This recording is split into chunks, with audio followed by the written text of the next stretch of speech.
So thank you, Niall, for that warm introduction, and definitely I would recommend to check out the Mindfulness Centre of Excellence webpage for the variety of innovations that are taking place under this umbrella of being thoughtful about what it means to develop our awareness, what it means to evolve our consciousness, how we can do that skillfully, and where are the places that we can get some teaching and understanding of how to do these things that maybe lie a bit beyond the mainstream of our scientific endeavour. And I have a resource list which I will circulate via Niall after this presentation, and you're also warmly welcome to use a copy of the slides which can be provided for you afterwards. And I suppose they were a bit late coming because I've recently been working on this near-death experience virtual reality project and thinking quite deeply about what happens in the mind and brain in these experiences. And so when Niall said, "Oh, do you want to do a talk about the neuroscience of NDEs?" I said, "Oh yeah, that'd be great. Yeah, we've really been thinking a lot about this topic recently." But actually this is a challenging topic, I realized after that hasty agreeing to do the talk, because we're grappling with some pretty serious issues here around the nature of consciousness and where is the meeting of mind and brain, what's sometimes referred to as the hard problem. But I'm willing to have a go at this, and I can't really claim to be an expert philosopher of mind. The neuroscience work that I do now is more consultation rather than active research. But I do have a kind of particular perspective and orientation over a landscape where lots of different tools and techniques from ancient and modern, from East and West, from arts and science, begin to mix and meld and kind of bubble up perhaps into something new. And I really want to share with you today the breadth of that to help you maybe think a little bit differently or open up awareness to some of the things that are going on in this space, particularly if we have a wider aperture and we can tolerate a little bit of uncertainty and discomfort in our process. So maybe get a show of hands. How many people in the room have either themselves experienced a near-death experience or know somebody that has? Yeah, hands up. Okay, great. So a few hands going up there, and perhaps some numbers there that maybe might represent the frequency of this phenomena that's in the general population when we actually stop to ask and listen to people's experiences. And then I guess another kind of metaphor that I want to bring in here is this notion of, we're here in London. And I don't know how many people here were born in London or lived in London a long time. How many? I know London's such a super diverse, yeah. So maybe we might have some old school Londoners here, and if you talk to them in the break or in the pub afterwards, they'll probably be able to tell you that there's this kind of like north-south London divide. Yeah, the people that live in the north, they kind of rarely go south, and they find it all a bit odd and weird down there, and they can't really cope. And the people that live in the south kind of go, "Whoa, North London, whoa, what's up there?" Never mind East and West. And, we have this kind of tendency to split, actually.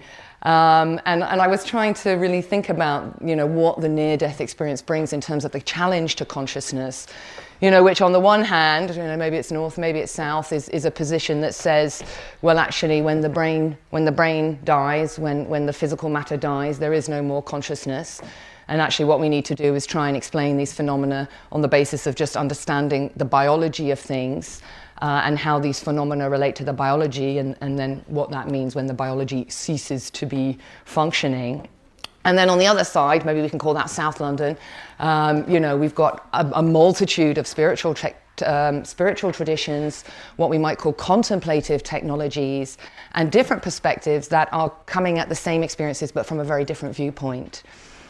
And so I'm going to use this metaphor of Tower Bridge here because I think we want to begin to move to a position where we're able to accommodate both sides and both narratives in order to kind of really grapple with this very interesting and provocative topic of near-death experiences and what people report. And maybe an option for us to meet somewhere in the middle in the service of trying to understand and go deeper and be helpful to people. So that's always really one of the overarching intentions. How can we use our science? How can we use our understanding to be helpful to people? and particularly to be helpful to them in times of challenge and crisis, like having a near-death experience or going through trauma or having some challenges in life. And so this is kind of really what we're grappling with, this kind of, is the mind in the brain, or do we have some other consciousness that can be located elsewhere? So let's get a quick sense of who's in the room in terms of this position. So I'm going to ask 3 questions, like, are you kind of on the brain side? Are you more on the non-local side? Or have you not quite decided? So hands up, people here that are kind of thinking, okay, my sense is that consciousness is something to do with the brain, that the brain produces. Yeah? Okay, good. Yeah. And how about on the other side? I guess people that are kind of saying, no, I'm fully open to the fact that there could be this non-local stuff going on, and I'm not really convinced yet, and my own personal experience is telling me something different. Yeah, great. And what about the kind of don't knows, sitting in the middles? Yes, let's get right on that fence there. But as my friend said, if you're even on the fence, that means you've already made a move. Yeah, it was a great line. That's my dear friend Kazi. He said, look, if you're already on the fence, you're kind of already gone there. So this is what we're going to be playing with today. And I suppose that is some of the language that I use. When we get to these nitty-gritty questions, there are a lot of very amazing, very focused, kind of serious scientists who are doing this work at a depth, far beyond my musings and what I'm intending to share with you today. I will be picking and weaving and pointing you to some of the people that have inspired my thinking in this work, if you do want to go deeper. But we're going to be playful with this, and the intention is to help you kind of shake up things a little bit in the brain and mind, and maybe go away with a few questions to reflect on after the talk. But it's helpful to come into this space in a mindful way. So I just invite you to join me now. This talk will be interactive. It will be embodied, because this is how we can cope well when we're faced with challenging questions and things that are going to upset the system a bit, maybe, by challenging some of our assumptions and our beliefs. So I just invite you maybe to take a moment to pause, and if you feel comfortable, to shut your eyes. And let's just transition mindfully into this dialogue about near-death experiences, what happens to our consciousness when it seems that we're dead or dying. And let's just take a breath in and out to see what we bring with us into this conversation. The beliefs and assumptions from our training, our education, our culture. And just kind of honoring those, allowing them to be there, but being cognizant of them. Our training, our early developmental experiences, what the people who were important to us in our lives told us about these things, taught us or shared.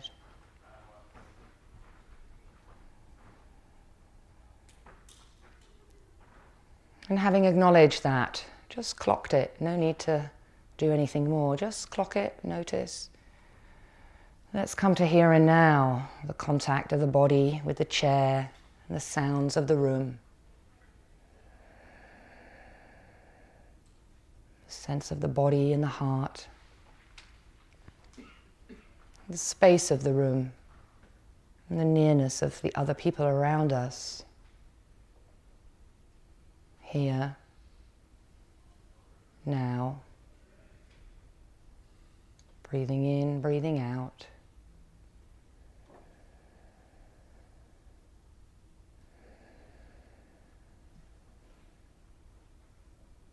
And from this position, mindful of what we bring into the discussion, grounded, present through the breath and the body, setting intentions for our time together.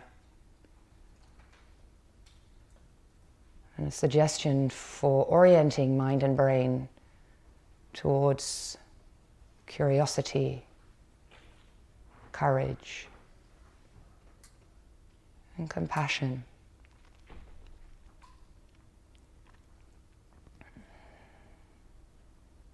Really being on the alert for those moments when we lose curiosity, we get alarmed,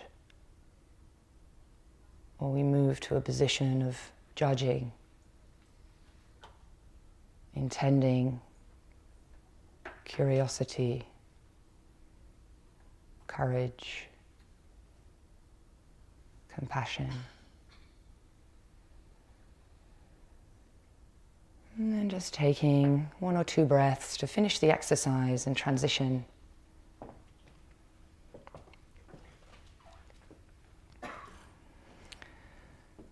So very briefly, Niall oriented you to some of my work, which really does span a number of sectors, including mainstream academic neuroscience and clinical psychology, but also a deep passion for the martial arts, and more latterly diving into contemplative traditions and contemplative technologies for exploring awareness.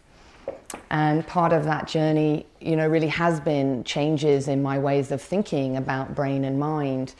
And when I first went to the Institute of Psychiatry, I remember I was super excited. I just saw all these brains in jars. I think I was a really pure materialist. I was like, wow, here's all the answers. I can figure it all out. You just need to work out what the brain does, and then you've got it all sorted. And as part of that life, which somehow seems a million miles away now, I was editor of a book, Methods in Mind. And even to admit that we didn't even really kind of have the discussion about putting mind on the front of that book. It was kind of a given that brain equals mind. And even though there's some evolution in the neuroscience laboratories around the world now, in part stemmed by this interest in mindfulness and contemplative traditions, there's been a lack of really kind of checking of the foundations of some of these technologies that we are now relying on to give us the kind of the facts and the truths. And I suppose I can speak to that position from having been involved in really trying to understand the evolution of these technologies, EEG, fMRI, PET studies, all these different methods that we have for trying to understand the brain and the behavior of people. We've got a lot of information, and the technology advances, and we get more and more processing power, and the pictures that we get look more and more compelling and wowing. But there is some fundamental underpinnings of some of this work that really needs to be questioned now, and I think now is the time to begin to do that. And the take-home message really is, I think, that even the scientists that are really trying to be open and look at both sides of the question are saying, there are some fundamental assumptions that have been made about brain and mind within the neuroscientific community that don't currently hold up. So just to bear that in mind as we go through, it's not throwing out the baby with the bathwater, it's not saying science is wrong, but it is about taking a very critical and open view around what's helpful from this narrative and what do we no longer need. And I just wanted to say that this is a really great book if you're interested in looking at these issues. Jeffrey Gray, a former head of department where I did my PhD. And what I loved about him is he was really talking about consciousness as something arising, because it has a causal role. It's serving something for the human species. And it helps us, he says, with our language, our science, and our appreciation of beauty.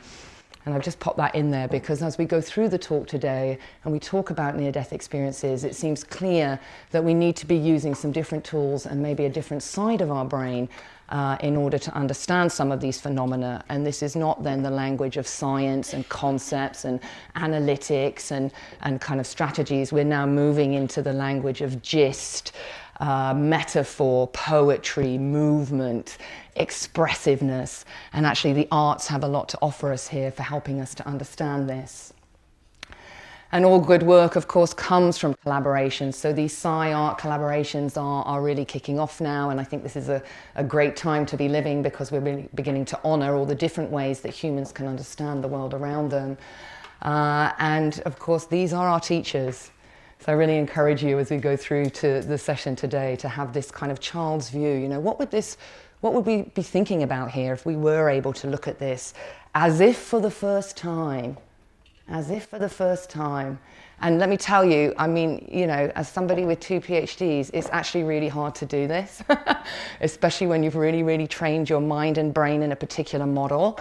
I love working with creative collaborators. I love being challenged, but it is challenging. Yeah, when someone's poking you and saying your whole concept of how you understand the world is maybe not quite what you think it was, this is a pain point often. Yeah, and then especially when you have to say, well, look, what do I need to let go of from my model in order to accommodate something from another model, even when that other model is like, whoa, what are they doing over there? That's like a bit weird. That's a bit odd. You know, we don't do that. We don't do that in our clinical services. We don't do that in our psychology rooms. But, you know, many minds are really, you know, becoming clear that actually some of these assumptions need questioning, and actually if you thought science was certain, maybe you just need to check that a little bit, because there could be some erroneous thinking there. And what's coming out now, actually, particularly through the mindfulness work, is that there are lots of people who are trying to approach this from a different view, whether it's contemplative traditions like meditation or yoga, many different ways that people are trying to understand what happens in the conscious experience without the need to draw on the brain as a model at all. So these are kind of from the Tibetan traditions, very precise methods of kind of training consciousness, kind of very integrative methods of using body and mind and consciousness together in order to reach altered states.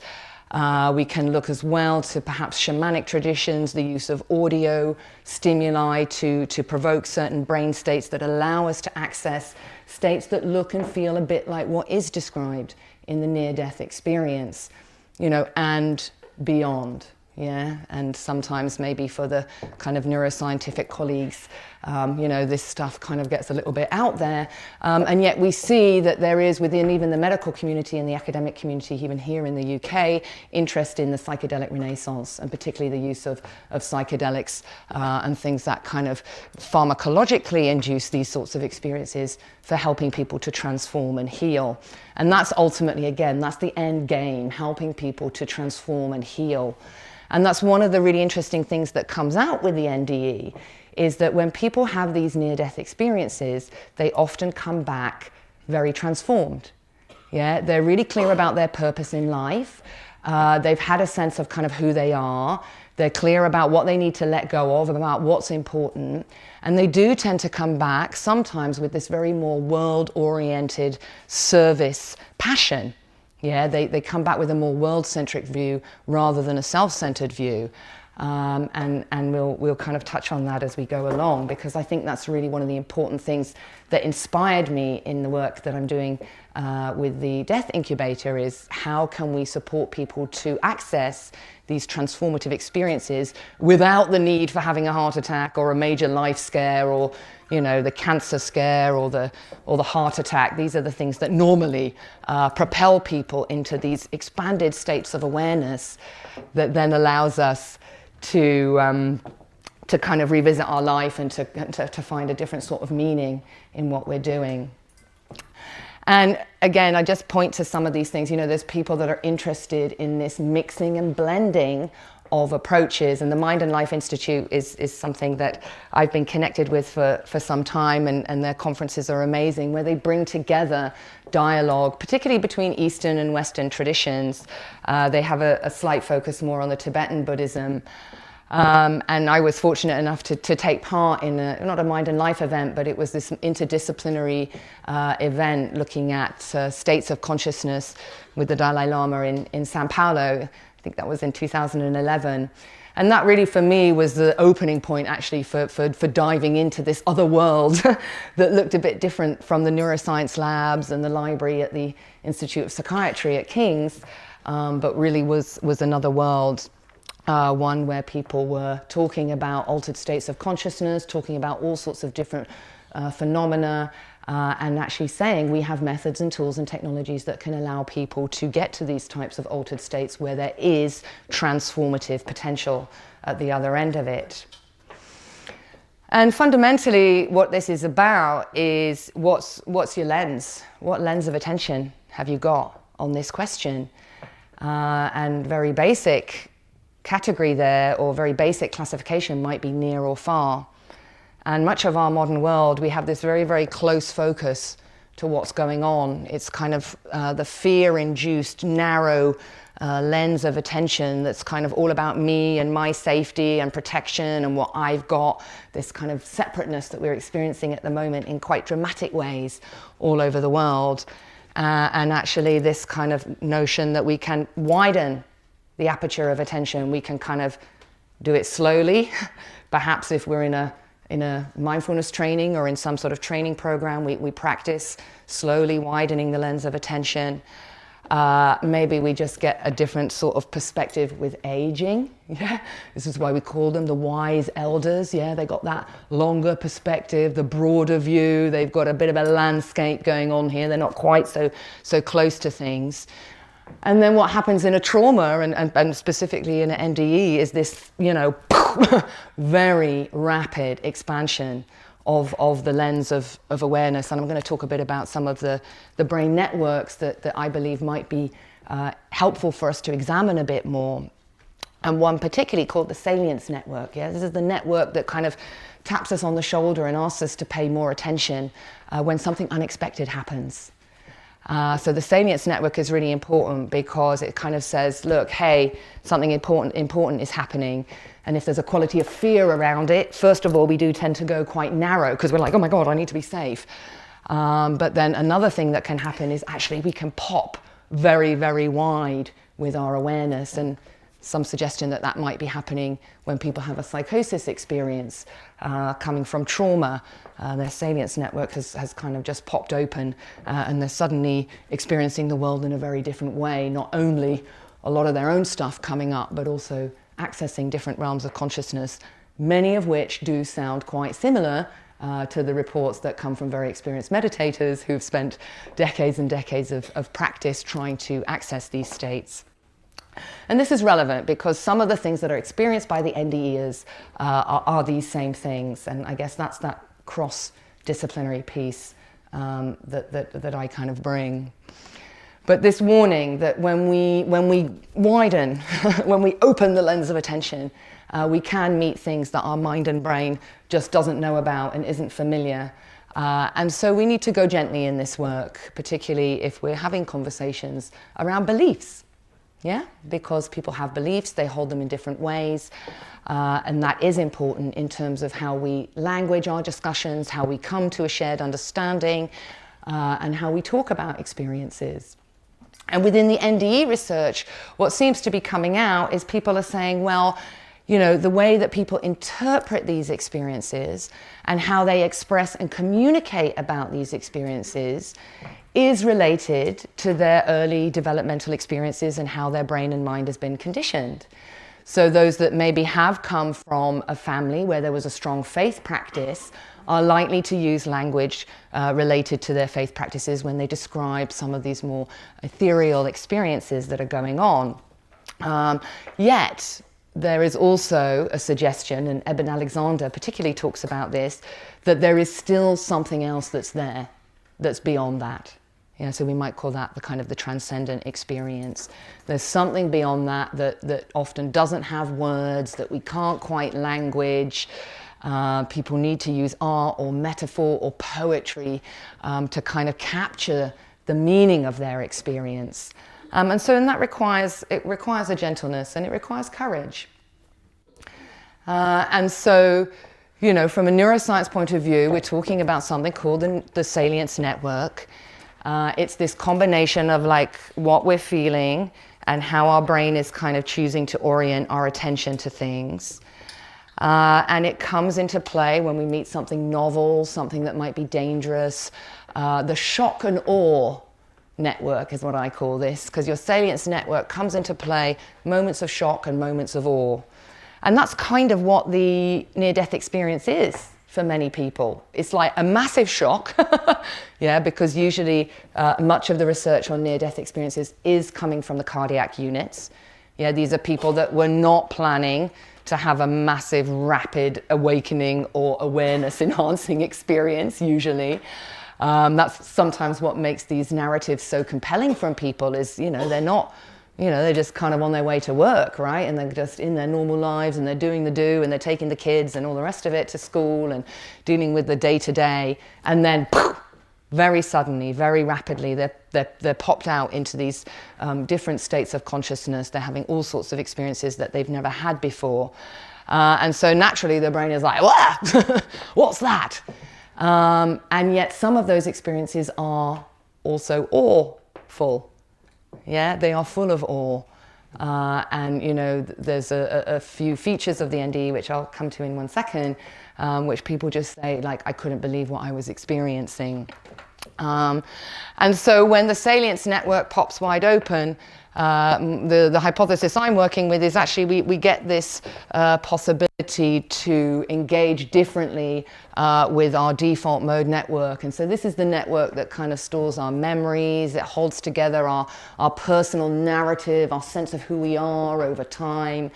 It includes the hippocampus as a key structure, which some of you may know is the memory region of the brain. And so this is important, right? Because one of the features of an NDE is the life review. Yeah, people talk about a life review. I suddenly, all my life flashed before me. It was like a video. It was kind of some pictures. I saw myself, like Theresa May, running through the cornfield, you know, and all sorts of other experiences. Majority of people do report kind of pleasant memories. Not everybody. The research suggests between 15 and 30% of people don't have a positive experience when they have an NDE. And one reason for that, in my hypothesis, is actually, well, you know, your hippocampus is basically just going like that. And it's going to spit out the memories that are probably closest to the top, or perhaps the ones that have the most emotional tone wrapped around them.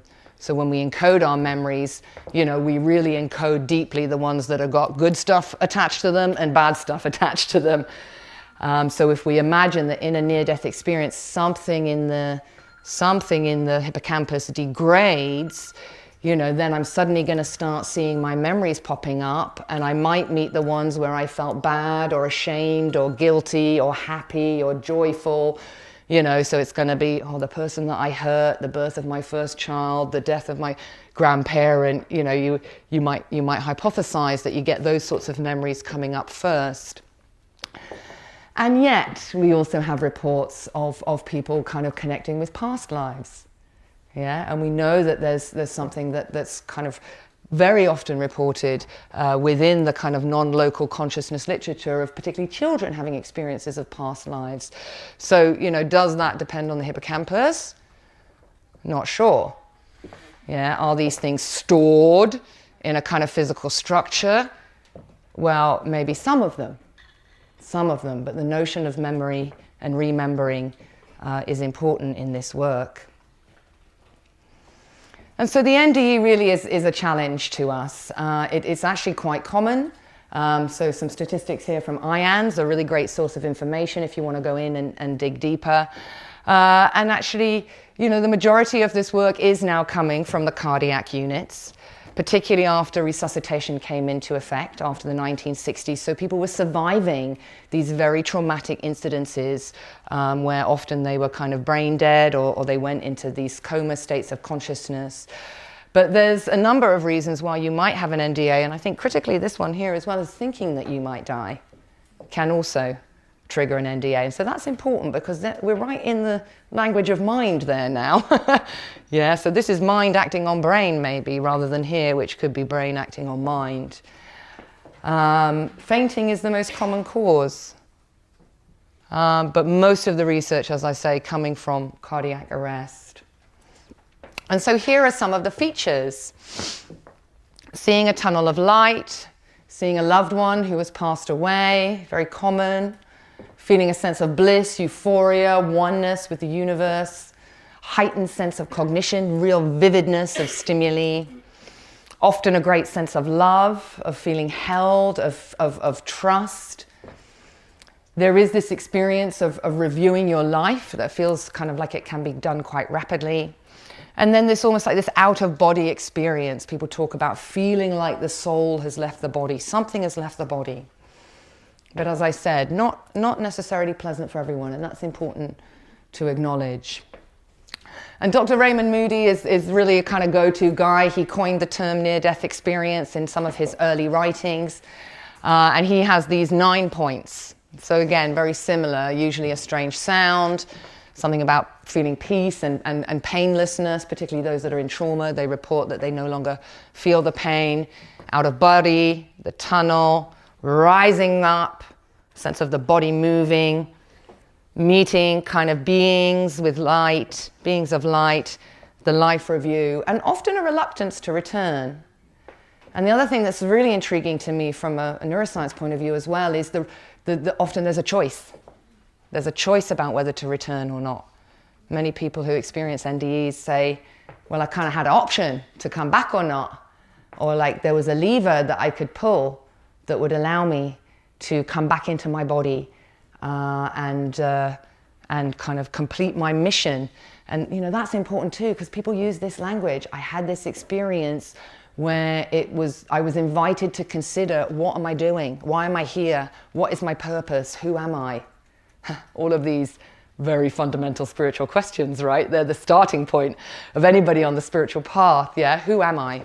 And what am I doing here? So there's something about these experiences that really catalyze or catapult people. And, you know, is it just stuff emanating from a brain? Yeah, it's a bunch of chemicals, or like the brain is hallucinating. When the brain dies, you know, it's clear that even when there's a flatline EEG, we don't really know what's happening in the more subcortical, in the lower parts of the brain.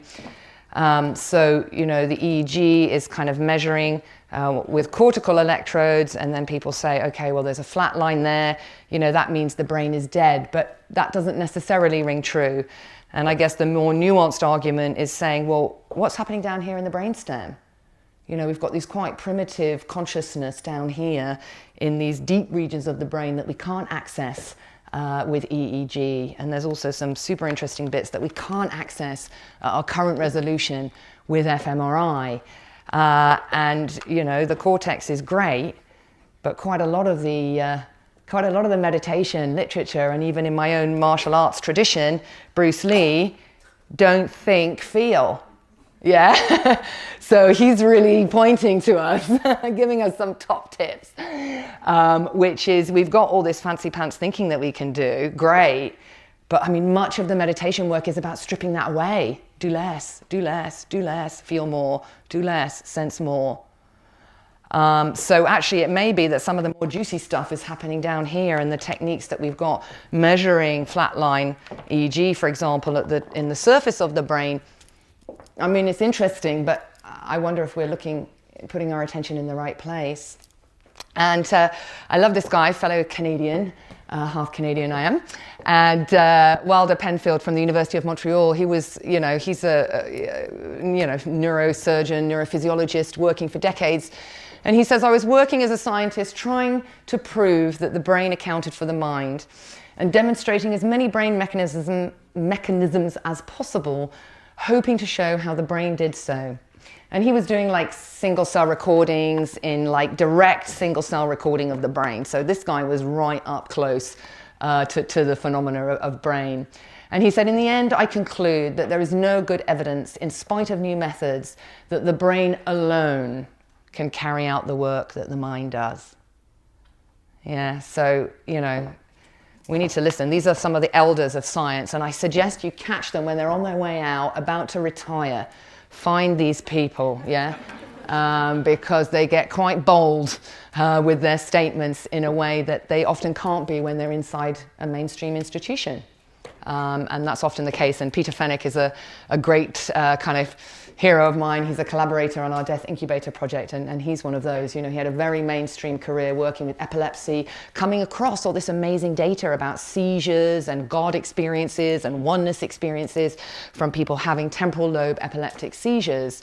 But he didn't really start flying until he kind of left and retired, and now he's really a proponent of, I guess, non-local conscious experience.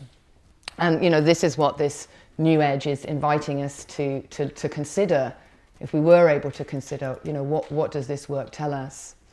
And it's not new. You know, these reports have been around for centuries.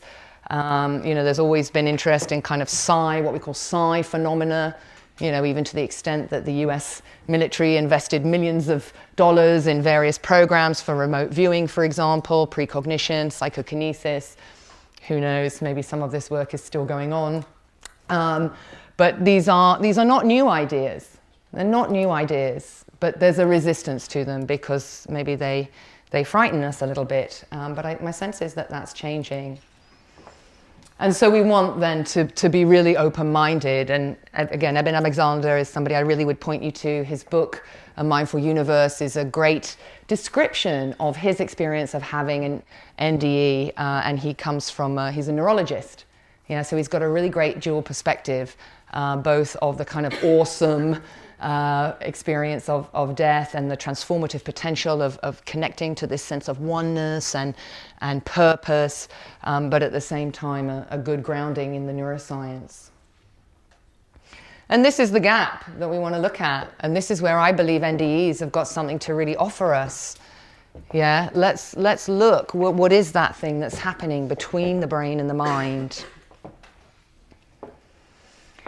So these are the people that I think can maybe help us when we're trying to go into this topic and get an understanding of what's brain, what's mind, how can neuroscience help, how can the other traditions help. And so, as I said, Eben Alexander's book is one of my top ones. It's not the only one. I mean, if you go to the IANS webpage, you can find tons and tons. So these are just my top recommendations. I also really like Jill Bolte Taylor. Has any hands up here who's seen that video? Okay, great. I'm going to show a couple of clips from that. I mean, it's a bit weird, like me giving a talk, showing somebody else's talk, but she really says it in a way that I can't. So she was a neuroscientist who had a stroke. She basically had a mindful stroke, and she watched herself having a stroke. And I think what was curious and amazing about that experience was because she had some prior knowledge, when the experience started to happen to her, she didn't panic. And that's my top takeaway for you guys. You know, this is the impetus for the death incubator. It's like we are all going to die and something will happen with our consciousness. So let's do some training and have a bit of psychoeducation around that before we do it. Not new for me to say that. Yeah, the Buddhists certainly have been saying that for millennia. You know, preparation for death practices.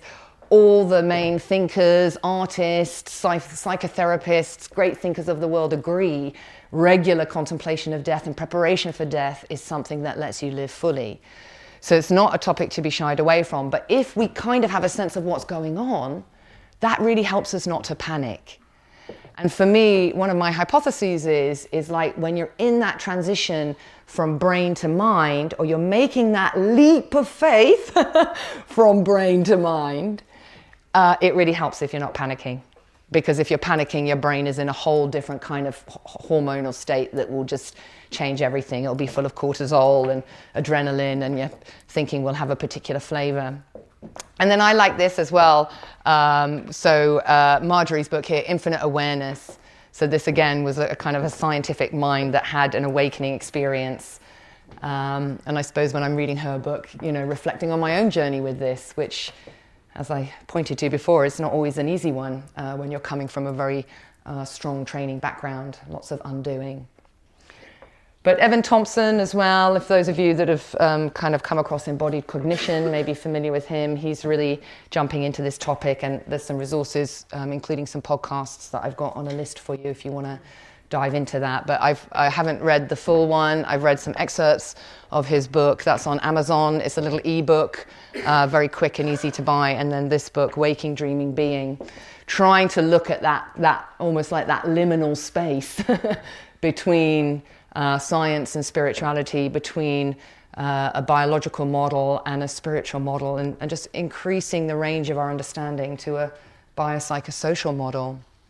And it's coming, you know, it's coming in individuals who are interested in collaborating between the scientific and the traditions. Tara Brach is a top recommended practitioner, clinical psychologist, also a Buddhist teacher, and she really weaves these things together well to help us understand.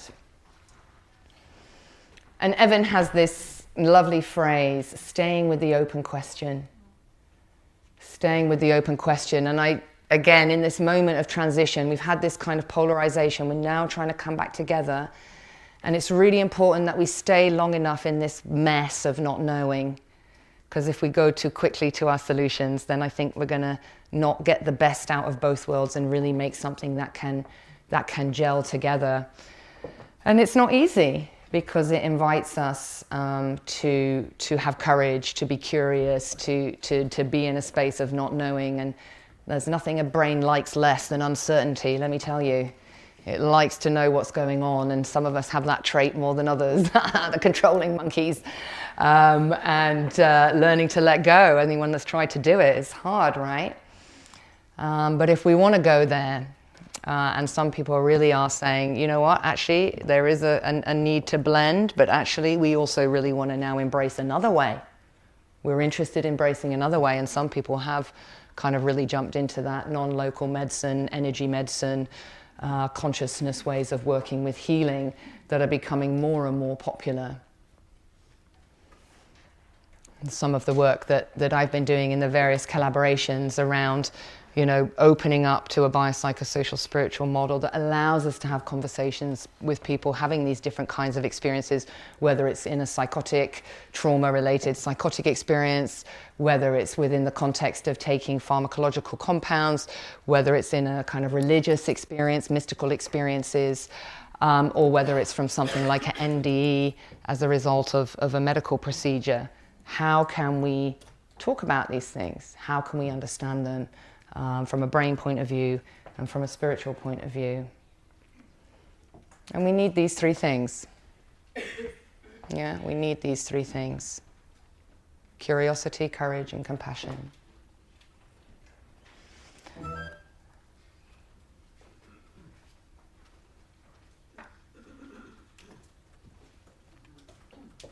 Part of what I want to introduce now, and then we're going to do a little practice, is a little bit, sorry, I got the wrong way, of a model that can help us to understand what's going on.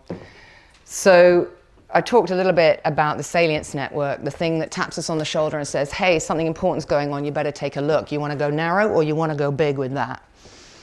When we go big, we get a chance to see some of the stuff that's happening in the space of the mind. We get the memories, we see the conditioning, we understand what's going on a little bit from our own patterning and our history. But then something also allows us to kind of keep going up, up, up out there into the realm of common shared understanding, into the realm of cosmic understanding even. And when we're doing that, actually we do disconnect from kind of the reality of what's happening here and now. And there's that sense that if we can really drop into the present moment, then actually the things that are here around us can begin to fade away. And many meditators talk about this, and the shamatha tradition talks about that sense of withdrawing the senses in order to expand the consciousness. And that's maybe something that people are experiencing when they have that out-of-body experience. They lose a sense of kind of self that comes through being embodied, and they get into a more expanded state of consciousness where the self-other boundaries are no longer as obvious. And that for me is, you know, that's part of our default mode network. It's not the kind of basic level, but it's the part where we learn as kids, like I've got my mind, you've got your mind, my body's here, your body's there. I've got my intentions, you've got your intentions. We're all kind of we're doing our own things in life. We're an ego that does, we're an identity that does. But yet when we go big around this, when we pop out of that, yeah, something really shocks us, something really surprises us, and we go, oh my goodness, look at that bigger picture. We come out of that self-identification, we come out of that individuation, we begin to get into that sense of common humanity. Compassion practices really tap into this. You know, there's no I anymore, it's we. There's a sense that how I am with myself is how you are with yourself. What I do internally maps out into the creation of the reality around me. So there's no separation anymore. And I call this the bigger why. Yeah, we get in touch with the bigger why. And people report this in the NDE experiences. They say, I went through my life review, I did some stuff about who I needed to forgive and saw all the people that I'd harmed, and Then I met some kind of beings. I was looking above the earth. I saw kind of how small I was, or I realized how interconnected we all were. And then I felt I was being given this invitation to come back and be in the world in a different way. And often it is choices about work, priorities, what's important, who's important, how am I going to spend my time, what am I doing on the planet, how are we treating the planet? Yeah, this kind of sense of my whole orientation of life has been shifted. And for me, my understanding is it's because we've gone from doing, which is when we're like, I have to do things and pay attention to this and think about that and notice that and then get to work and think about that and then notice that and then come back and then I'm doing work and I'm going round and round and round. And then it's suddenly like, hey, Tamara, or guess what? You got a cancer scare. Or guess what? You had a heart attack. Or guess what? Something really unexpected happened to you. Breaks your whole routine. Yeah, breaks you out of doing. You're not doing anymore. You're not working anymore. You're not planning anymore. You're like, wow, am I still alive? Yeah, what's going on? So it shifts us from this doing into this being mode. And it seems like this stays with us when we come back from a near-death experience. People have a catalytic experience that can often really do the work of many decades of meditation practice, actually, because there's other ways to get to it. As I've said, you can kind of go the slow and steady route, which is like, I just get wise with age. I get wise with age and experience. That's kind of how I'm going into my being mode. You can do it through the meditation practices. You can do it through movement practices. My work is through the body. You can do it through a more rapid expansion with psychedelics, and then the near-death experience is also one version of that. So just trying to capture that there, that shift from this busyness of doing, and then coming out into being. And we're going to take a little break now just to let you stand up and shake your legs, but maybe to just be thinking about that. What the near-death experience work and this mix and blend of the scientific and the spirituality brings to us is this recognition that actually if all of this doing stuff is very abruptly brought to a halt by such a kind of catastrophic and traumatic incident, it pops us out into this other kind of realms. We need to go through some of our own stuff. We need to do some of our psychology work. We need to do some of our reflections, our forgiveness letters, our gratitude letters, our life reviews. Get that work done, people. I really, really recommend that. And we do that in the death incubator. But this is kind of the edge of where brain and mind are meeting, in my view. And after the break, we'll come back and we'll do an exercise, and then we'll think about, well, what are the tools that we've got to kind of swim in this zone? Because we can learn a lot about the brain from this thing here. The brain can help us understand a little bit about this transitional mode into mind. But my suggestion is that we need some other skills and tools if we really want to make sense of some of the more out there elements of the experience of an NDE. So let's just pause a moment. Again, I just guide you in a little mini practice, and then we'll have a break. So just if you feel like closing your eyes or just settling into the body, and aware that I've shared a number of things. And your task is to see, particularly in your body, or maybe even in your heart if you can, and your mind, what landed and how.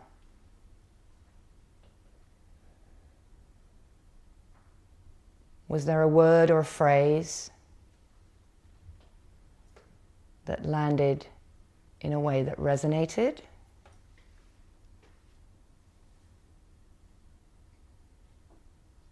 Or something that caused a reaction?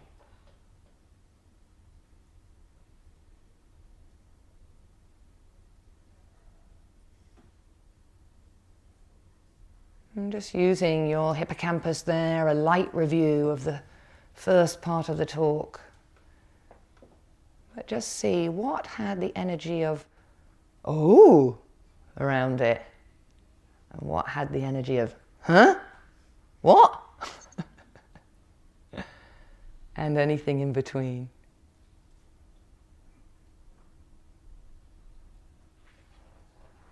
And just taking a breath. And if you wanted to note down anything that came up for you, then maybe we can pick that up in the Q&A. So we're going to pause now for just a comfort break. So I'm going to bring you back in, sharing a clip from Jill Bolte-Taylor's A Stroke of Insight talk. So this was a neuroscientist who had what, in my view, was kind of a mindful stroke experience. She didn't panic. She was able to watch. She was able to observe what was going on in her body, and she was doing so from a position of a deep scientific knowledge and training about what was happening in her brain and in her body. And this bit of the clip particularly struck me. Let's see. I can no longer define the balance, and I'm propped up against the wall. This is the stroke. And I look down at my arm, and I realize that I can no longer define the boundaries of my body. I can't define where I begin and where I end, because the atoms and the molecules of my arm blended with the atoms and molecules of the wall.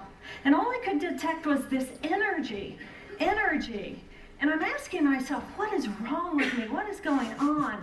And in that moment, my brain chatter, my left hemisphere brain chatter, went totally silent. Just like someone took a remote control and pushed the mute button. Total silence. And at first I was shocked to find myself inside of a silent mind. But then I was immediately captivated by the magnificence of the energy around me.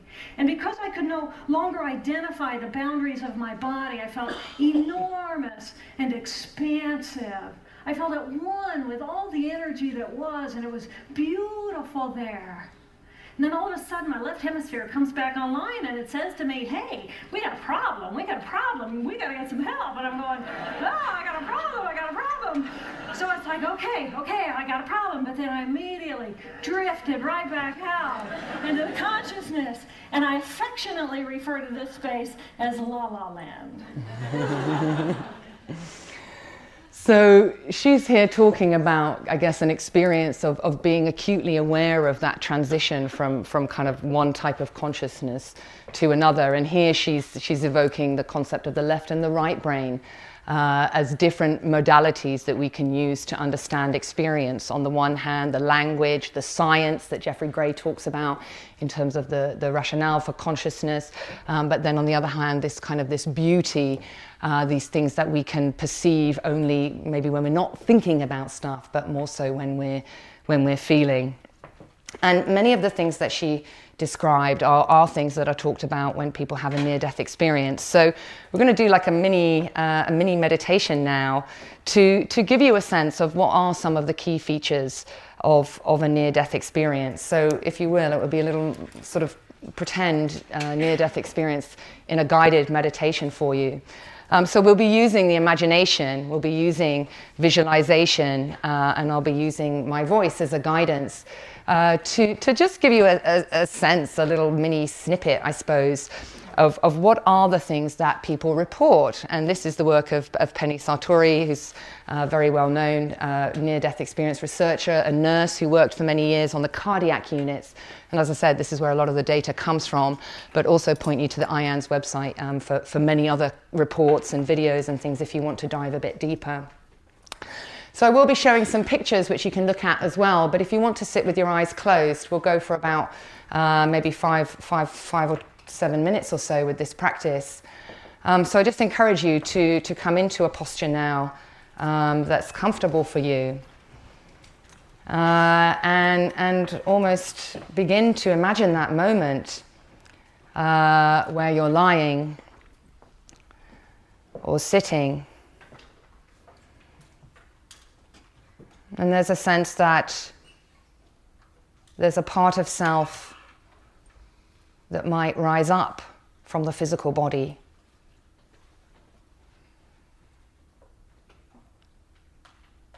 having a sense of the mind moving upwards and outwards.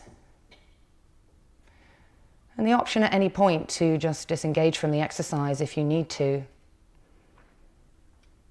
But seeing now if you can have that experience of moving your mind up and out, expanding awareness beyond the physical body. And aware as you do that, you may bump into the expanded bodies of the others in the room, sensing, connecting, bringing this attitude of friendliness to that, and kindness.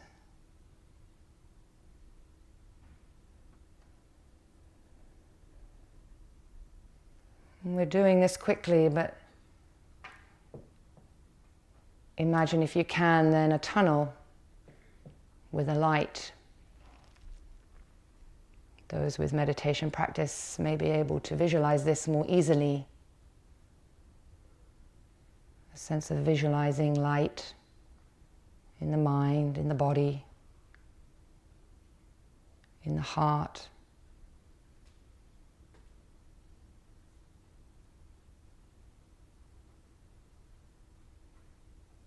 And having the impulse to move towards the light.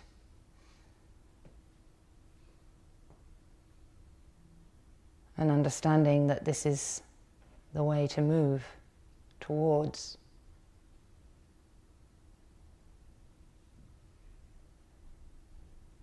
The steps may be fast or slow. Often the experience is something that has a quality of speed, and then time slows down.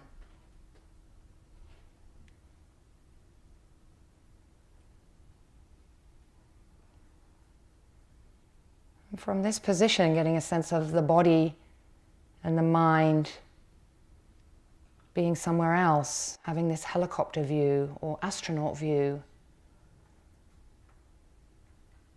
not only of the body here sitting, not only of the venue in London and England, Europe,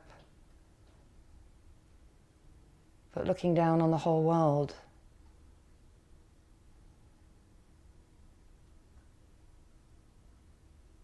Mind observing the earth.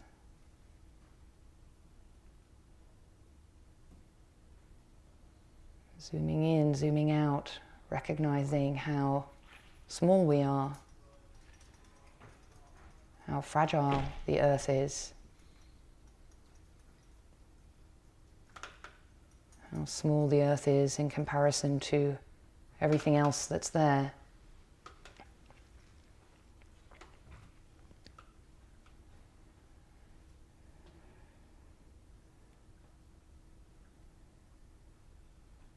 And when the mind reaches these states and expanded states of consciousness here, maybe we find that time changes, the perception of time changes, such that we can do a review of our whole life very quickly. Maybe just asking yourself now in a light way, what am I most proud of in my life?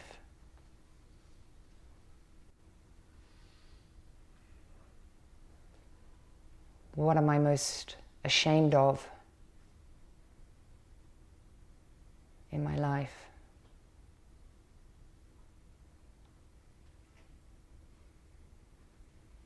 What can I let go of to be free from those narratives and conditioning?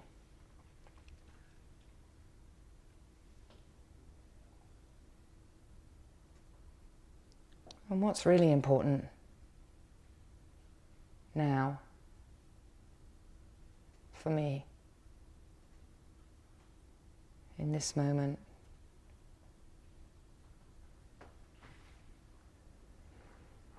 And in the process of the life review, we might meet some emotions, strong emotions, both positive and more challenging.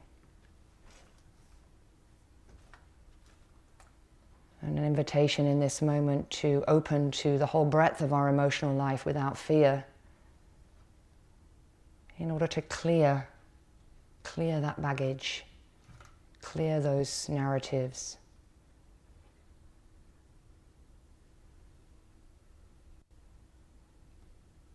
In order to then approach with this child's view, seeing the world with fresh eyes.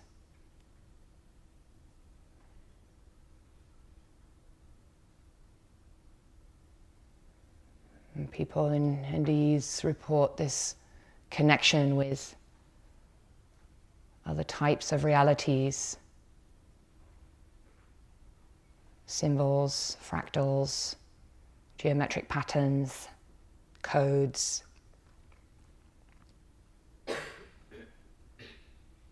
Language and contact in ways that are not familiar to us here, including the experience of meeting energy in different forms, communicating in different ways, being invited to check in. What am I doing here? Who is this I? And why am I here?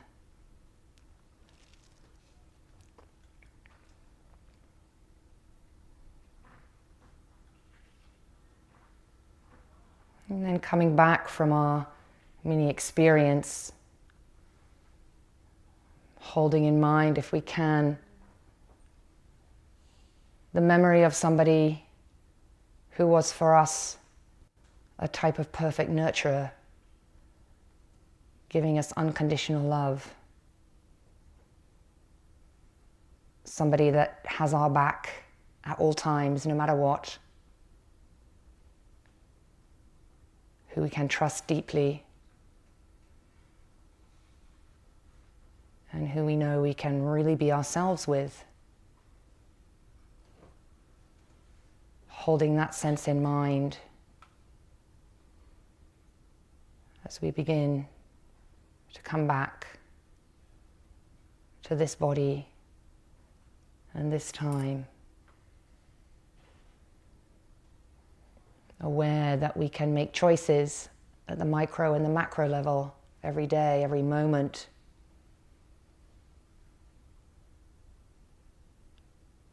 To use our neural architecture to tune our lens to a different type of sensing, experiencing, and sharing of life.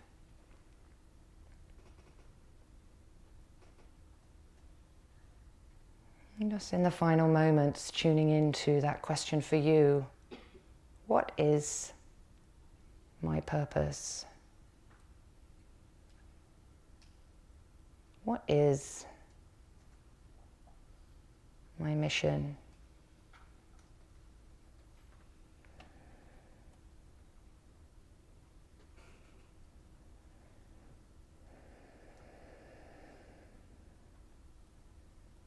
And finishing with 3 breaths.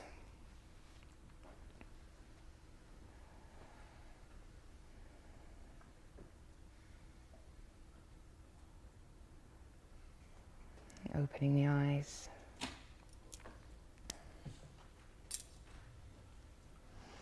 So it's not quite an NDE, but it's a mini experience of what people report. And the reports do seem to have these commonalities.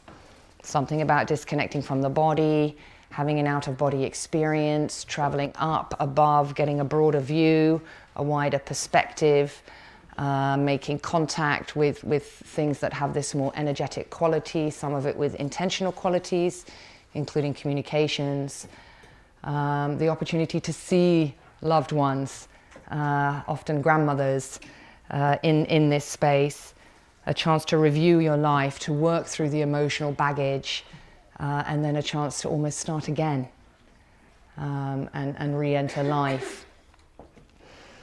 And so I'm going to talk a little bit then about how some of these experiences might map to this neurocognitive model. So, this is what we call a triple network model that helps us understand how our brain organizes itself when we're doing stuff, when we're trying to pay attention and we need to focus and recruit our attentional networks. We need to set goals and targets and activate circuits in the brain that allow us to stay on track with what we're meant to be doing. This beautiful, imaginative, creative, but often clogged space of the default mode network, our wonderful source of creativity and imagination that's often gets a bit stuck with all the baggage of our narrative and our stories and this sense of I that was wronged, I that was bullied, I that did or didn't get what I wanted or needed. The salience network, again, this critical network here that I believe is really implicated in the moment of trauma or how we can get these moments of often what's called post-traumatic growth. When our salience network pops wide open, it forces us to take a different look, a different view on what's happening and what sense we're making of it. And when we have this more helicopter view, we can do it, as I said, through meditation, through therapy, through supervision, through mentoring, through taking various compounds, through a near-death experience. It allows us to come out of this doing mode and into the being mode. And certainly when a near-death experience is occurring, there's not much doing to be done. The body doesn't need to do anything. There's no need for planning or strategizing. You don't need to use your kind of executive attentional networks to make plans for the things that you're going to do in the future, because as far as your body is concerned, there is no future. You're only in this moment of now, literally a life and death moment of now. And how the brain responds to that is by kind of opening up, I believe, the salience network in this very rapid and wide way that gives us some interesting opportunities. And so within the default mode network, we have, I believe, a number of things that could be happening that help us to explain some, but not all, of what might be going on in a near-death experience. And I think that's the thrust of really what I want you to take away, is that we need to have these blended models. The science can give us a lot of information, actually. What happens when the brain doesn't receive enough oxygen? Well, we know that the hippocampus is affected by that. That's one of the most common outcomes from a stroke, is people have memory problems. Some of that gets repaired, some of it doesn't. So we can have this understanding that something happens in an NDE maybe where there's a degradation of memory and the time-locking feature of memory, such that we no longer have a sense of time or things running one after the other, or time slows down or speeds up in some way, because those networks in the brain have been disrupted by the trauma. We know that there are alterations in the attention networks of the brain when we begin to take what's called a more open monitoring rather than focused attention view on the world. And again, we can train that with meditation practices, lots of very specific practices that are brought to us by the Buddhist traditions around focusing attention versus widening the attention. And when we do that, we recognize we begin to dissolve the self-I boundaries. Some of that may be being experienced as the dissolution of the body, so that sense of I that's contained within a single body becomes degraded. And we get a big, more expansive view of what's going on. But then there seems to be these kind of phenomena that really defy our scientific understanding. And then these are the things that I think perhaps some of the work with psychedelics or maybe with cyberdelics will be able to help us unpack in a way that will allow the communities of science and spirituality to mix and blend together. And these are, kind of the fractals, the energetic aspects, this sense of dissolution and oneness and wholeness that people report. The whole thing, though, does require that we manage our emotional life. And again, we meet our emotional life here in the 3D world, but also people report that they can have experiences that are awful, awful, extremely kind of compelling, joyful, heart-expanding moments when they're in these altered states, but also things that can be quite scary too. Yeah, the classic bad trip of LSD might be an example of that. Yeah, the person is in an altered state of consciousness, but they are still feeling.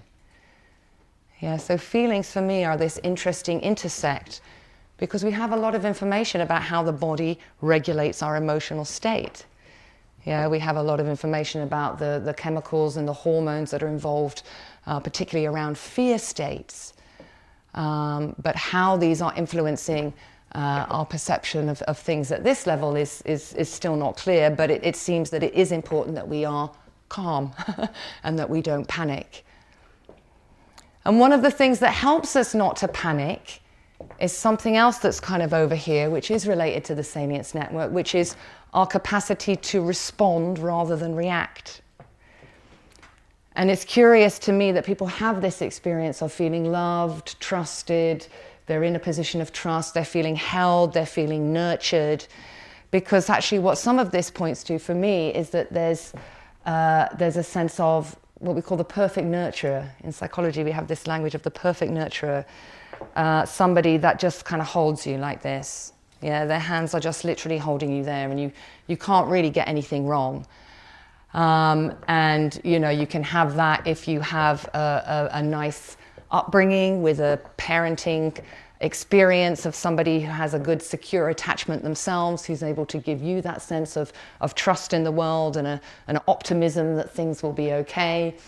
Not everybody gets that. Many people have experiences of being raised by families or in situations where they don't have that sense of fundamental safety and trust.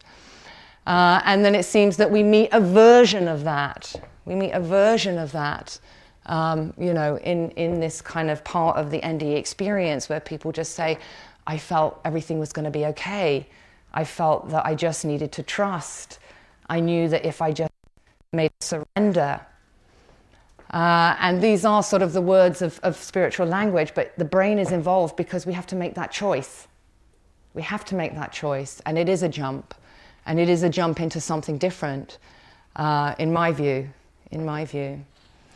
And in the work of therapy, this is kind of what we're doing. We're working through the layers. We're kind of, you know, we're talking to people that are not able to regulate, and they are reacting all over the place, and they're not able to respond. Their salience network is getting triggered all the time, and it's creating problems of anxiety and depression, rumination and fear. So we're working with the emotions, and we're understanding their stories, and we're inviting them to kind of take a longer view or a bigger perspective. But what we also know from the literature that, you know, people that are really struggling with long-term physical and mental health conditions, they find it very helpful to have a spiritual perspective. And there is evidence for that. Yeah, the transpersonal view on chronic disease allows people to have a sense of everything will be all right even though it's not. Yeah, and that's very valuable from a treatment point of view, even if you're not fully able to understand what is the mechanism of that. But for me, I understand that there's a mechanism there which is something about retuning the salience network. Meditation retunes it in a slow way. Traumatic experience can retune it in quite a dramatic and rapid way. But where we get to, whether it's through meditation or near-death experiences or therapy or mindfulness training, is an orientation of mind that's much bigger. Yeah, much bigger, much broader. It's more about the bigger why. It's more about how am I connected to everybody else. It's more about what I call this big green container. The brain sits inside of all of this. Yes, we need our brain to make sense of things, but one of the things we can use our brain for is to choose which lens we want to look at the world through. And we need a different way to do this. And again, I'm going to just pull up a few minutes of Jill Bolte-Taylor here because she just says it in such a great way. I think our scientific methodology has led us too much into the left brain ways of thinking, and then that means that we're missing some valuable detail, but partly we don't want to go there because it involves a different way of being in the world. and that can be a challenge. So I'm going to just see what she says. So she was a neuroscientist, and she really came from a position of a deep knowledge of what the brain is doing. But here she talks just briefly about the right and the left brain. Where is it? 3:22. There we go. Our right human hemisphere is all about this present moment. It's all about right here, right now. Our right hemisphere, it thinks in pictures, and it learns kinesthetically through the movement of our bodies. Information in the form of energy streams in simultaneously through all of our sensory systems, and then it explodes into this enormous collage of what this present moment looks like, what this present moment smells like and tastes like, what it feels like, and what it sounds like. I am an energy being connected to the energy all around me through the consciousness of my right hemisphere. We are energy beings connected to one another through the consciousness of our right hemispheres as one human family. And right here, right now, we are brothers and sisters on this planet, here to make the world a better place. And in this moment, we are perfect, we are whole, and we are beautiful. So again, she's great because she comes from this dual perspective. But I think she really nails it there. And this, again, for me, this is where mind and brain meet, and exactly how they're doing it is still an open question. But it seems that there is something very important about, what I call going big and going right. Yeah, so going big is about expanding the aperture and really going much broader and wider. And we need to use our brain to do that. We need to adjust our attentional networks to kind of go big. She's also really suggesting go right. Yeah, so the arts, movement-based practices, creativity, music, poetry, all of the things that stimulate our right brain, these are the things that can help us to get access to these transcendent experiences, perhaps on a more regular basis or even on a permanent basis. And then that need to manage our emotional life, do that emotional training, do that kind of life review process to soften up, loosen up, all that stuff that's stored in the hippocampus, all the emotion that's stored in the body, so that when we go into these altered states, whether it's at death or perhaps we might be doing plant medicines or something like that in order to heal, we have the capacity to be with courage there, to not let fear take over. I have to study the brain. So that's shown here very generically in this sort of, again, some people think, oh, this is a bit old hat, kind of like, didn't they debunk that thing about left and right brain, years ago? And actually there was some confusion about this, but my modern take on this is actually the left and the right brain do have some fundamental differences at the microcellular level in terms of the number of nodes and the types of connectivity.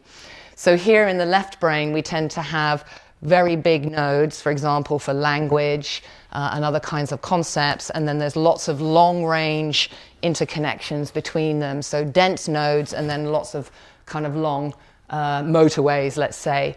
Whereas in the right brain, it's all a bit of a mess, actually. There's lots and lots of tiny little nodes all over the place. There's kind of little country lanes. There's a few super highways, but there's all sort of, I think of the back lanes of Somerset. I don't know if anybody's been to Somerset. I was born in Somerset. Like these little tiny lanes that you just like, where are you going? You can't even see over the hedges. So they do have some fundamentally different properties. And, we have this division on our society, don't we? Like, well, I'm a scientist and I'm an artist, or like he does, accounting and that person does painting. Yeah, and we have these preferences, but if we want to kind of be able to be in these altered states of consciousness or understand more about our human experience in this way, then there is an invitation, as I say, to go right and to go big. And what comes out of these experiences then, I think, is also part of the fascinating picture. Something has fundamentally altered the perception of the individual. So what's changed at the level of the brain? And my hypothesis really here is that we've changed something about how the salience network is tuned. We've changed something within the attentional networks of the brain that mean that we now have a capacity to notice when am I narrow and when am I wide. Yeah, when is it helpful for me to narrow down, and that's the left brain, like very narrow, focused attention, task-oriented, goal-oriented, focused attention. Fantastic. We need it. But can we introduce a flexibility there to also know that we can configure our attention network in a different way? This is the work of Anton Lutz. We can configure our attention network in a different way that gives us an expanded perception of what's going on. And some of that is about being able to sense the world differently. And this is the work of Alex Gray, a visionary artist who actually started his career doing medical illustrations. So again, he's an interesting guy because he came from drawing medical illustrations, highly detailed technical biological information, but actually his kind of experiences and his visions took him to a different way of sensing the body, which he captures here in this amazing diagram, how we can sense the gross body. Yeah, and absolutely, Penfield's work here, very important. Different parts of the brain associated with different body parts. And we have this thing here that's called the homunculus. Yeah, Penfield stuck an electrode in one part of the brain here and somebody's thumb wiggled. Yeah, then he stuck an electrode here and somebody's knee jerked. So we have mapped out here in the cortex, lots and lots of information about how the brain is processing the physical body and the moving body. But what becomes less clear when we're looking at it from a neuroscience point of view is, well, what are we actually sensing here?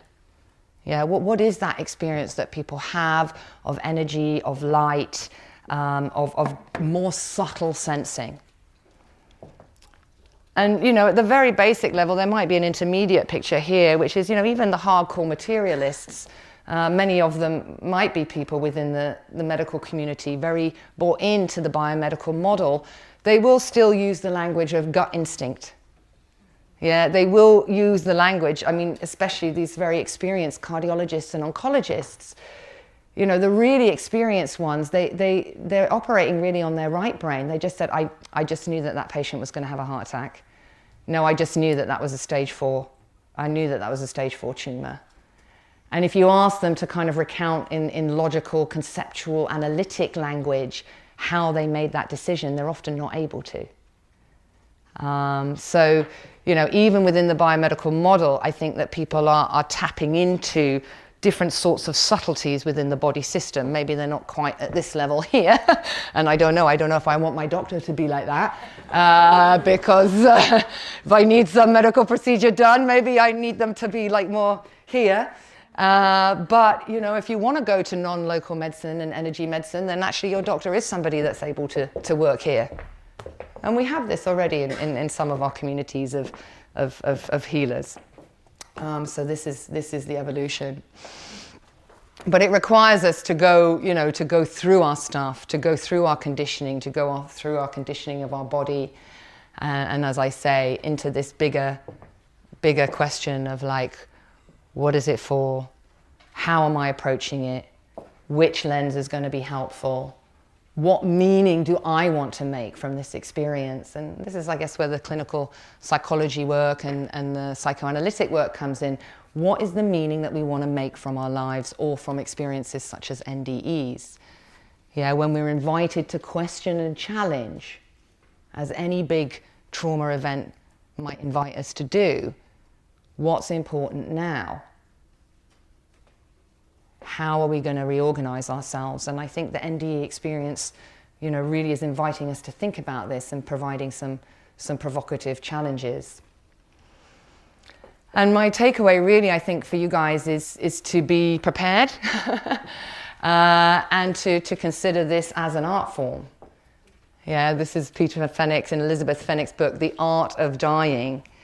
And, both of these authors have tried to bring together recognized methods of scientific inquiry to questions of what happens next. So Monica Wren's doing very large-scale qualitative mixed methods approach in a kind of normal dying environment, and finding that large numbers of people are reporting deathbed visions, different sorts of communications, a sense of expansiveness, moving into different sorts of environments. This is just in the kind of normal dying. And much of that also documented by Peter Fenwick's book. And some of this is the work that we're tapping into with the Death Incubator, is how to provide a multi-sensory, multimodal, mixed, blended art, science, kind of ancient meets modern practices to help people prepare for the shifts in consciousness that they're going to meet in the dying process. And how we deal with it is really critical, because there is a tendency, I think, in some parts of the medical community to just dismiss this. And from a psychological point of view, I really believe that that's not helpful, even if we don't have a full answer on, like, is this thing like a real thing that people are kind of going to? Is it a place that people travel to, or what is it? We still don't really know, but actually to honor and value the experiences of people in this very delicate and sensitive moment of their life, I think is really important. I found this cartoon. It says, why Philmont Hospital has the highest incidence of near-death experiences. And you can see here that some of the medical staff have dressed up as doctors and shining a light on the guy's face. And I suppose, we often use humor, don't we, when things are difficult and painful. And that's always a kind of clear sign sometimes that you've poked somebody a little bit. British, of course, are famous for that, our sarcasm and making jokes out of things that are uncomfortable. Thinking of like Blackadder and all this kind of Monty Python, kind of classic British comedy and humour. And I wonder if some of this is about that, the challenge to the medical community and the challenge to the biomedical model that seems to be gathering pace now requires us, I think, to have some sensitivity. But I think I'm going to pause now on this slide here, because I think this also, for me, sums up what's necessary with this work, whether it's the attempts to look at blended approaches and the need to step into other models, whether you're a neuroscientist who's now really being invited to come to a new opinion or a different opinion or a slightly expanded opinion of what is this brain-mind connection, or whether you're somebody who's facing a terminal diagnosis or experience of trauma or challenge, or even just the everyday stuff. How can we be kind to our salience network, these brain regions that tell us that something needs our attention, that something might need us to revisit our intentions, to revisit our bigger why, our purpose, what we're doing here, and to see what it might be like to have an experience that invites us to connect to the world through our right brain more than through our left brain. So I realized that I've kind of covered a lot here, and I went quite high level. And the science that I presented was more around the use of this network modeling, which is just one approach to using the brain science, because of course there are many areas of neuroscience. But I'd like to leave time now for some questions. But I would encourage, again, maybe just a little pause to see what's landed before we go into the question period. So again, that might be closing the eyes. And if you wish, you could even put the hands on the heart.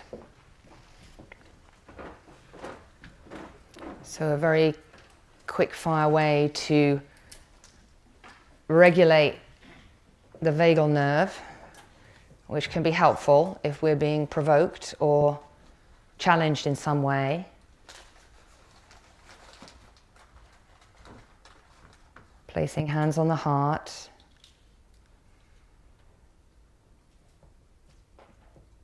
Feeling the contact of the hands against the body.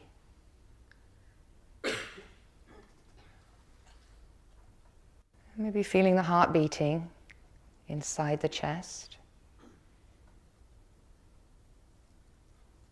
It's that miracle of breath and circulation.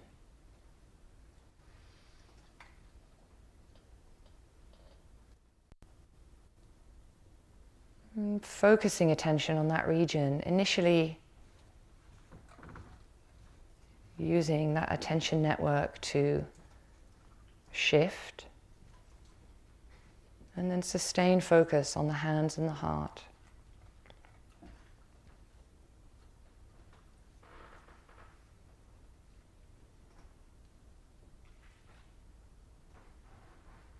And then see if you can deliberately shift the type of attention to one that's more diffuse. Almost like you're using the peripheral vision of your internal attention.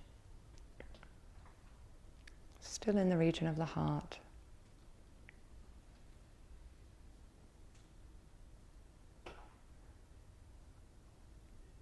What's true for me?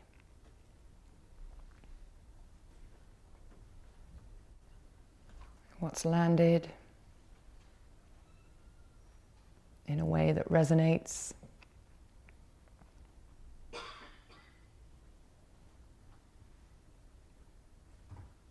What's landed in a way that jars?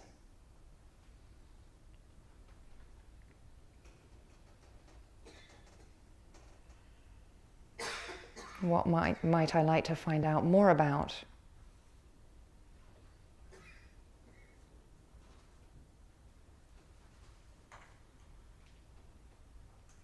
What's true for me?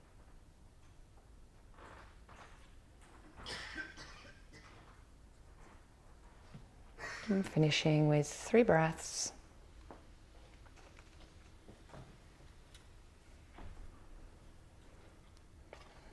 And opening the eyes.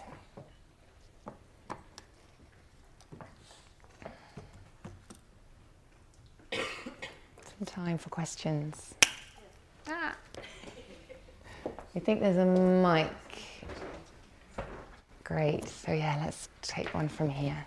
Thank you for a very engaging talk. I was particularly drawn to the point that you raised about when people have an out-of-body experience and they have a choice to come back. Yeah. And I found that really interesting, that element of choice, which I've never thought about before. And I wondered if you could direct me to any work that people might be doing to kind of discuss that or investigate that a little more. Yeah. I mean, the best website is the IANDS, International Association of Near-Death Studies. They've got very comprehensive lists. The other one is Raymond Moody's website. Yeah, I have actually got a list of resources that I will share that includes that, but Raymond Moody's site is also very, very good. Yeah, I mean, this is the choice, the free will, the free won't, actually, is kind of what the modern science is really saying. The free won't, the choosing not. So I'm choosing not to remain there in order to come back and do something. Yeah, it's fascinating, but I think for me the thing is we have that choice every moment also.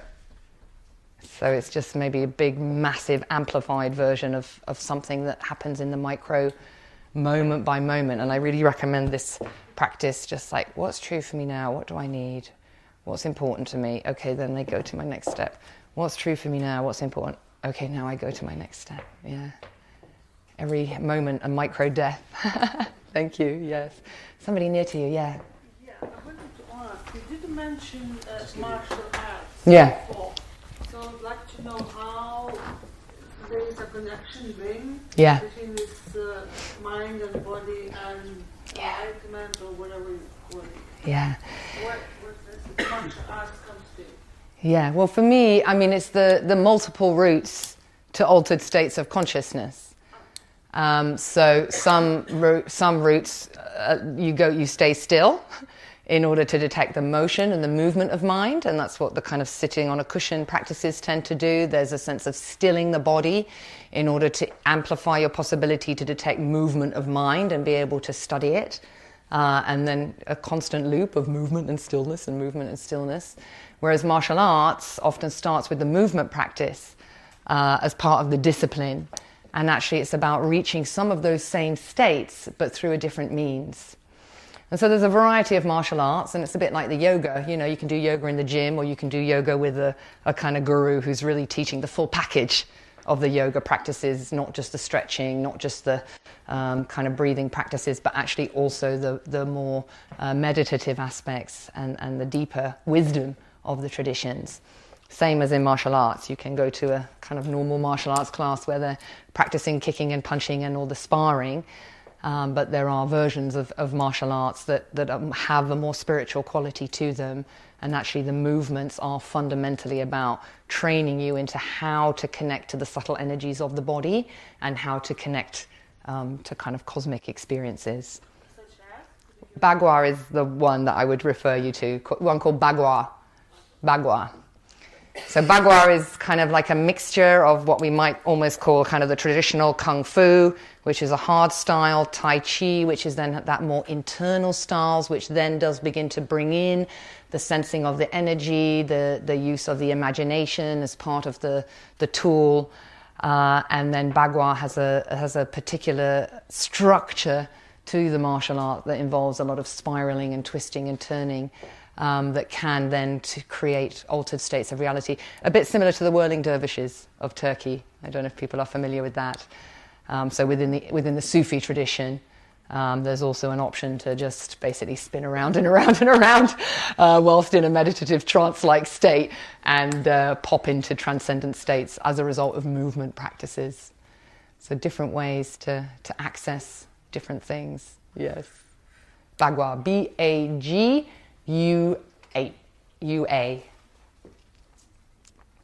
Yes, someone here.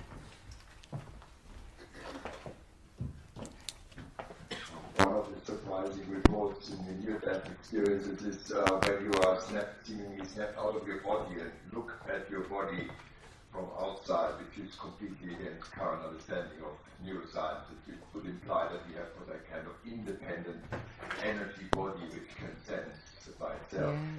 And it's difficult to distinguish between a hallucination there and reality. So can you talk a little bit about what work has been done to maybe see remote viewing or going out of a room and seeing something which you cannot possibly know? Yeah. I mean, there is a growing and interesting literature on this. It tends to be minimized by the mainstream community, who are famous for making the bar higher and higher for proof. And I heard somebody present recently, and she said something like, these kind of mind intention experiments have been validated by more than 30 randomized control studies, which is way more than any kind of medical drug trial has ever proved efficacy of a drug that's being used, to treat people. So there is this issue there about kind of who owns the knowledge. And there are many people that have been working on psi phenomena from the 60s, from the 70s. It's having a bit of a resurgence now, but it's still problematic in terms of getting people to really be able to have open conversations about what is the meaning of this, because they get stuck on the consciousness bit. Now, Peter Fenwick is my go-to guy for this because he has this kind of dual training, but he's extremely open-minded. And he's really got this expert wisdom with this childlike enthusiasm for finding out new things and being open to what's going on. And he talks about some of the deathbed experiences, very reliably saying they're not hallucinations. They don't have that quality of a hallucination. They don't have some of the same features that we might find if we were, for example, doing an assessment in a mental health clinic.